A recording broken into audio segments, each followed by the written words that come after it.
Alhamdulillah, wassalatu wassalamu ala rasulillah wa ala alihi wasahbihi ajma'in, amma ba'd. വിശുദ്ധ ഖുർആനിനെ സ്നേഹിക്കുകയും ആദരിക്കുകയും ചെയ്യുന്ന ദീനീ സ്നേഹികളെ, അസ്സലാമു അലൈക്കും വറഹ്മത്തുള്ളാഹി വബറകാതുഹു.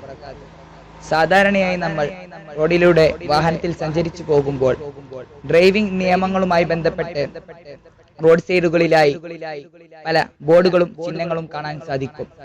അതുപോലെ തന്നെ ഖുർആൻ നമ്മൾ പാരായണം ചെയ്ത് മുൻപോട്ട് പോകുമ്പോൾ ഖുർആനിലും ചില അടയാളങ്ങളും ചിഹ്നങ്ങളും കാണാൻ സാധിക്കും. അതിലെ ഒരു അടയാളമാണ് ഇന്ന് ഞാൻ നിങ്ങൾക്ക് പരിചയപ്പെടുത്തി തരാൻ പോകുന്നത്. സൂറത്തുൽ ബഖറയിലെ 245 വചനത്തിന്റെ അവസാന ഭാഗത്തിൽ നമുക്ക് കാണാൻ സാധിക്കും, വല്ലാഹു യഖ്ബിദു വയബ്സുതു വഇലൈഹി തുർജഊൻ.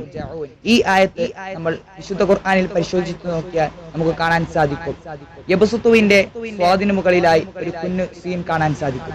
എന്താണ് ആ സീൻ നമ്മോട് പറയുന്നത്? ഇവിടെ എഴുത്തിലുള്ളത് സ്വാദാണെങ്കിലും പാരായണം ചെയ്യുമ്പോൾ യബ്സുതു അഥവാ സീനാണ് പാരായണം ചെയ്യേണ്ടത്. അതാണ് ആ കുഞ്ഞു സീൻ നമ്മോട് പറയുന്നത്. അതുപോലെ തന്നെ സൂറത്തുൽ അഅറാഫിലെ 69 വചനത്തിന്റെ അവസാന ഭാഗത്തിൽ കാണാൻ സാധിക്കും, വസാദകും ഫിൽ ഖൽഖി ബസ്ത ഫദ്കുറൂ ആലാ അല്ലാഹി ലഅല്ലകും തുഫ്ലിഹൂൻ. ഇവിടെയും എഴുത്തിലുള്ളത് സ്വാദാണെങ്കിലും പാരായണം ചെയ്യുമ്പോൾ സീനു കൊണ്ടാണ് പാരായണം ചെയ്യേണ്ടത്. അതാണ് ആ കുഞ്ഞു സീൻ നമ്മോട് പറയുന്നത്.